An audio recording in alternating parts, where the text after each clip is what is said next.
Hi everyone, it's Jay from J Mitchinson Estate Agents. Today I'm at Tamworth Financial Services, which is a mortgage brokerage based in Tamworth, and I'm going to be sat down with Chloe and asking her some frequently asked questions and some questions that I personally want to know the answer to. Hello. Hiya, come on in. Thank you.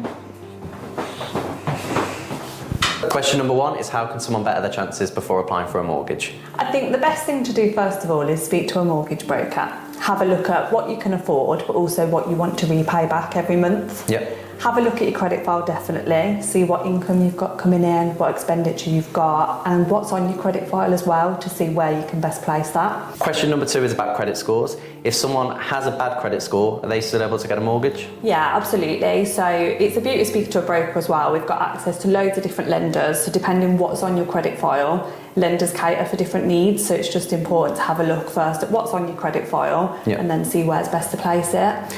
It might be subject to a higher interest rate. You might have to put a bigger deposit down, but it's absolutely doable. Okay, still possible. If someone, before applying for a mortgage, wanted to check their credit score, is there any certain place that they could go to find that out? Yeah, I'd always recommend Check My File. They have everything on there, so TransUnion, Equifax and Experian, so you can see across all three kind of credit providers. Can you explain the difference between a fixed term rate and a variable rate? Yeah, so fixed rate, you're fixed into a product normally for a period of 2 or 5 years. Your interest rate and your monthly payments are exactly the same for that period of time. Variable rate is what it says on it, Tin. It varies every single month. It can vary. Monthly payments will change. Interest rate will change. I suppose it depends on the person and how much risk you like. If you want that security, be able to budget every month, then fixed is right. If you've got a bit of disposable income and you like a bit more risk, then variable might be better for that particular person. And what affects the changes when it comes to a variable rate? Yeah, so the Bank of England changed the base rate 8 times a year, and that will impact what the variable rate is. Can you explain what the term loan to value means? Yeah, absolutely. So it's the ratio of the market value of your property, of what you own versus what the lender's lent you. So if you have a house and you put 10% deposit down, the loan to value will be 90%. So essentially it's how much of the home you own versus what the lender's put in. Next question, is there any common mistakes that people make when it comes to applying for a mortgage? Do you know what I think? I think waiting. I think people always seem to want to wait for the right time, but is there ever a right time to buy? You know, it's just as long as if it's right for you, then it's the right time. Another question is, why should people use a mortgage broker rather than going directly to a lender for a mortgage? Yeah, there's so many reasons, to be honest. I think when you go to a broker, they've got access to normally the whole of the market, so they can look at all lenders, get you the best deal. If something goes wrong, which it can, you've got someone there that can fix it. And also to monitor interest rate, you know, if your interest rate goes down, they can monitor that and they can change it for you. Yeah, I suppose it's the same as going with when people are shopping around for car insurance, going on a comparison site rather than just thinking, right, I'll go directly to eSure and just get policies from them. Yeah, absolutely. It's about shopping around for the best deal, the cheapest deal, and the one that suits you in your circumstances the most. Is the process of people buying either their second or third home the exact same as it would be for a first-time buyer getting a mortgage, or does that differ in any way? Yes and no. So yes, process is the same, but it depends on their individual circumstances. So if it's the first time buyer, it's the first time they're ever going to get a mortgage. If they're moving, they might be taking that mortgage with them, known as porting. Or they might be borrowing an extra bit of money, they might be changing their mortgage, or it might be that they're doing a whole new mortgage.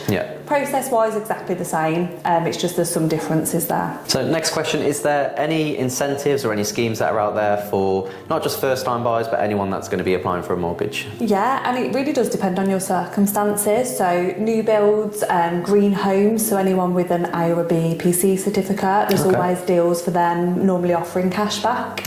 If you're remortgaging your house, if you've come to the end of your deal, they normally offer free legals, cash back, that type of thing as well. For people that have been self-employed, is there any issues that they could run into when applying for a new mortgage? I wouldn't necessarily say issues, but the income needs to be consistent, and you need to have filed. Lenders normally like 2 years tax returns. Some will take 1. And some will take just the latest year. If, say, your first year you traded a little bit lower and the next year was higher. So it just needs to be consistent, and you need to have filed your first tax return. Okay. If it was a case where people were remortgaging, so they took out a mortgage, then went self-employed and then decided that they need to remortgage, is that still the same process and quite straightforward? Same process. They'll just use the number that's on your tax return for your income. Is getting a mortgage for a new build property different to getting a mortgage for a non-new build? No, the process-wise is exactly the same. We just have to be a little bit quicker with new builds because they like to have a quicker turnaround for exchange.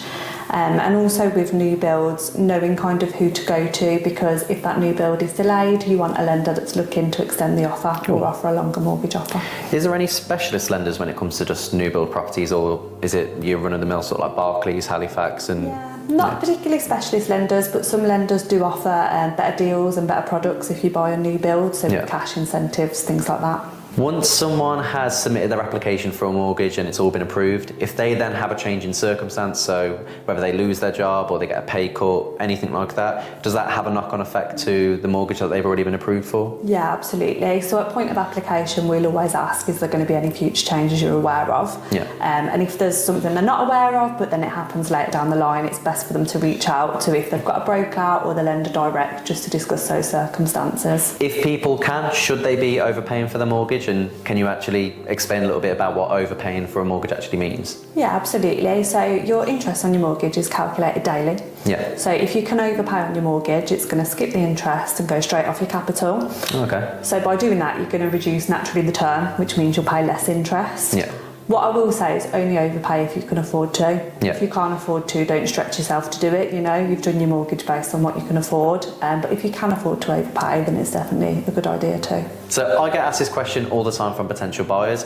Are 5% deposits still a thing? Yeah, absolutely. 5% deposits. There's also lenders available that will do a £5,000 deposit. Okay. And there's also one lender that will do 100% mortgage as well, so 0% deposit. Yeah. So it just depends on your circumstances, what it is that you've got, and what you want to do really. Cool. For people that are getting a mortgage for a buy-to-let property, is there a minimum deposit that they would have to put down? Yeah, so minimum is 20%. 25% is preferable. It will get you better access to more lenders and better interest rates if you put 25% down. Cool. And going back to what we mentioned about the length of a mortgage, is there a certain criteria that it has to be for 25 years or has to be for 30 years in terms of how long they have that mortgage? No, absolutely not, sorry. It's all just depending what it is that you want to do and when you want to own that property until, how long you want a mortgage on it for. So it might be that it's retirement age, it might be to a certain age. Yeah. So it just depends on circumstances. So the last question that I wanted to ask you,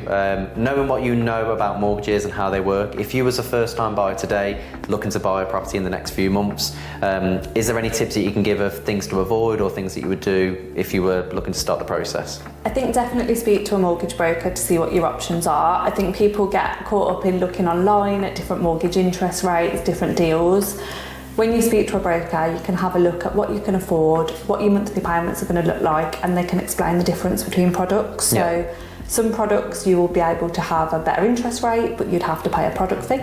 Yeah. Others are a higher interest rate, no product fee, but you've got cash back. Yeah. So I think just speaking to a broker, looking at your options, looking at what it is you want to do, and then getting the best deal for your circumstances.